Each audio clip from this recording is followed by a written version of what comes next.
transgender kid who's deciding. It's the lifestyle choices we're all providing.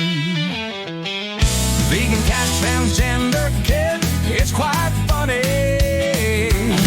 This cat won't touch the tofu, it's a feline fuss.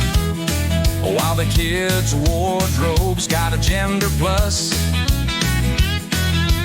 Parents and friends, they're in the mix, guiding these choices with a few tricks. A vegan cat, transgender kid, who's deciding? It's the lifestyle choices we're all providing.